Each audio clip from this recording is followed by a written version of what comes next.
இறை இயேசுவில் அன்பான சகோதர சகோதரிகளே, உங்கள் அனைவருக்கும் எம்மாவுஸ் ஆன்மீக மையத்தின் சார்பாக இயேசுவினுடைய உயிர்ப்பின் வாழ்த்துக்களை மிகுந்த மகிழ்ச்சியோடு தெரிவித்துக் கொள்கின்றோம்.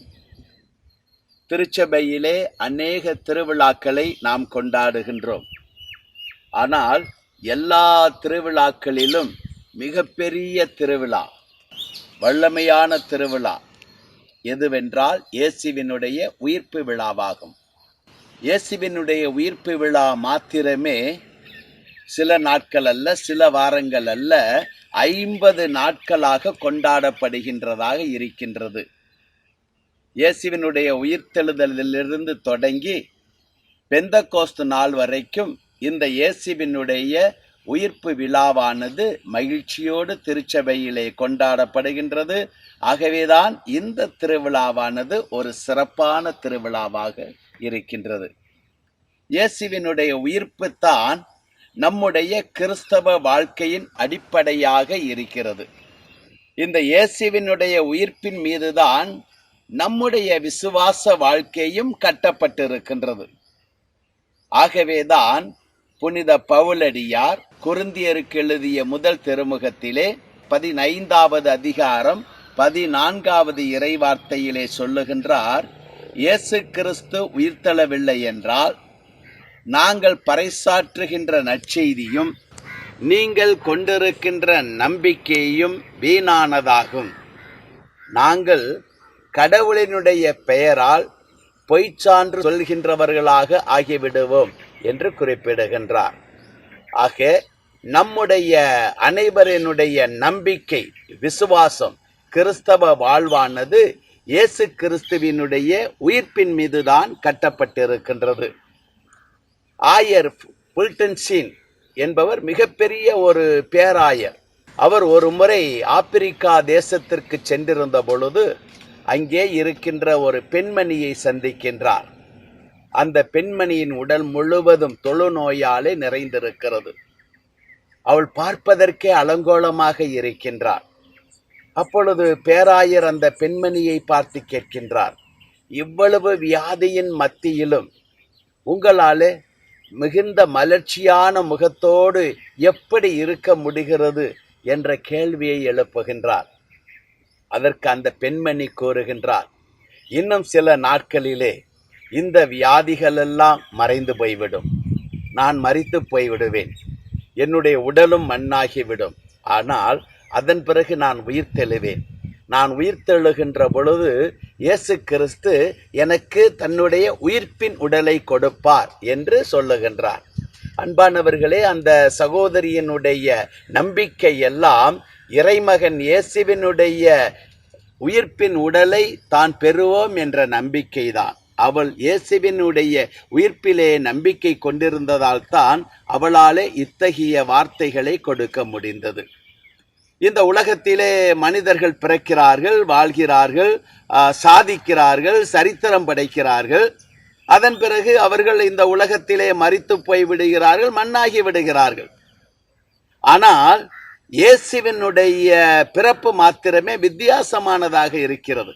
அவரும் பிறக்கிறார், வாழ்கிறார், புதுமைகள் செய்கிறார், போதிக்கின்றார், சாதிக்கின்றார், சரித்திரம் படைக்கிறார். அத்தோடு அவருடைய வாழ்வு முடிந்து போய்விடவில்லை. அவர் இறந்து மீண்டும் உயிர்த்தெழுகின்றார். சாவின் மீது அதிகாரம் உள்ளவராக மாறுகின்றார். இதைத்தான் திருவெளிப்பாடு 1:18 வாசிக்கின்றோம். முதலும் முடிவும் நானே, வாழ்கின்றவரும் நானே, இறந்தேன் ஆயினும் என்றென்றும் வாழ்கிறேன். சாவின் மீதும் பாதாளத்தின் மீதும் எனக்கு அதிகாரம் உண்டு என்று சொல்லுகின்றார். அன்பான சகோதரனே, சகோதரியே, சாவின் மீதும் பாதாளத்தின் மீதும் அதிகாரம் உள்ளவர் ஒருவர் இருக்கிறார் என்றால் அவர் இறைமகன் இயேசு. அவருடைய உயிர்ப்புத்தான் அதை நமக்கு வெளிப்படுத்துகிறது. ஆக இயேசுவினுடைய உயிர்ப்பின் மீது யாரெல்லாம் நம்பிக்கை வைக்கிறார்களோ அவர்களுக்கு எல்லாருக்கும் வாழ்வு உண்டு என்பதுதான் அவருடைய உயிர்ப்பும். அவர் இந்த உலகத்திலே வாழ்ந்த பொழுது உயிரோடு எழுப்பினாரே மனிதர்கள், அவர்களுடைய வாழ்க்கையும் நமக்கு சுட்டி காட்டுகின்ற மாபெரும் உண்மையாக இருக்கிறது. உதாரணத்திற்கு சொல்லுவோமே, யோவான் நற்செய்தி 11வது அதிகாரத்திலே லாசரை உயிரோடு எழுப்பிய நிகழ்ச்சியை நாம் படிக்கின்றோம். இந்த லாசர் இறந்து போய் விடுகின்றான். 4 நாட்களாகி விடுகிறது. அதன் பிறகு இயேசு மார்த்தாள் மரியாள் வீட்டிற்கு செல்லுகின்றார்.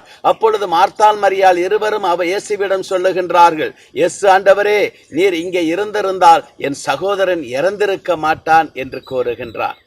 அப்பொழுது இயேசு சொல்லுகின்றார், ஆம், உம் சகோதரன் உயிர்த்தெழுவான் என்று சொல்லுகின்றார். அதற்கு மார்த்தாளும் மரியாளும், ஆமாம், இறுதி நாள் தான் உயிர்த்தெழுவான், எல்லாரும் உயிர்த்தெழும் போது அவனும் உயிர்த்தெழுவான் என்பது எங்களுக்கு தெரியும் என்கின்றார்கள். அப்பொழுது இயேசு சொல்கின்றார், உயிர்ப்பும் உயிரும் நானே, என்னில் விசுவாசம் கொள்பவன் இறப்பினும் வாழ்வான் என்று சொல்லுகின்றார். நாரி கிடந்த அந்த பிணத்திடம் செல்லுகின்றார். அந்த பிணத்தை பார்த்து, லாசரே வெளியே வா என்று சொல்லுகின்றார். உடனே அந்த இறந்த பிணமானது உயிரோடு எழும்பி வருகிறது. அன்பான சகோதரனே, சகோதரியே, இப்படித்தான் நம்முடைய வாழ்க்கை கூட இந்த லாசரினுடைய வாழ்க்கையை போல ஒரு மரித்து போன வாழ்க்கையாக, ஒரு இறந்து போன வாழ்க்கையாக, ஒரு பயனற்ற வாழ்க்கையாக, ஏன் ஒரு நாறிப்போன வாழ்க்கையாக இருக்கலாம். ஆனால் இயேசுவின் மீது நம்பிக்கை வைக்கின்ற பொழுது, அவருடைய உயிர்த்தெழுதலிலே நாம் நம்பிக்கை வைக்கின்ற பொழுது, நம்முடைய இறந்து போன வாழ்க்கை, நம்முடைய பயனற்ற வாழ்க்கை, நம்முடைய நாறிப்போன வாழ்க்கை மீண்டுமாக புதுப்பிக்கப்படும். மீண்டுமாக நாம் உயிர்த்தெழுவோம். இதுதான் உனக்கும் எனக்கும் இந்த இயேசுவினுடைய உயிர்ப்பு நிகழ்ச்சியானது தருகின்ற மாபெரும் செய்தியாக இருக்கிறது. கவலைப்படாதே, உன்னுடைய வாழ்க்கையும் தேவன் உயிர்ப்பிப்பார். ஜெபிப்போமா? எங்கள் அன்பான இயேசு ஆண்டவரே, சாவின் மீதும் பாதாளத்தின் மீதும் அதிகாரம் உள்ளவரே, சாவை வென்று உயிர்த்தவரே, எங்களுடைய வாழ்க்கையும் கண்ணோக்கும் ஆண்டவரே, நாங்களும் இறந்து போனவர்களாக இருக்கிறோம். நையின் விதவையினுடைய மகனை, இளைஞனே நான் உனக்கு சொல்லுகிறேன், எழுந்திரு என்று சொல்லி அவனுக்கு உயிர்ப்பை கொடுத்தவர், நாறிப்போன கிடந்த லாசரை உயிர்ப்பித்தவர், யாயேரினுடைய 12 வயது மகளை உயிர்ப்பித்தவர், எங்களுடைய வாழ்க்கையும் உயிர்ப்பியும். நாங்களும் இறந்து போனவர்களாக, பயனற்றவர்களாக, எங்களுடைய வாழ்க்கை வியாதிகளிலே நிறைந்ததாக, ஒன்றுமே பயனில்லாததாக இருக்கிறது. ஆண்டவரே, நீர் மட்டும் ஒரு வார்த்தை சொன்னால் போதும், நாங்களும் உம்மோடு சேர்ந்து உயிர்த்தெழுவோம். உயிர்ப்பின் வாழ்க்கையை எங்களுக்கு தாரும். ஆமேன். உங்கள் அனைவருக்கும் ஈஸ்டர் வாழ்த்துக்கள்.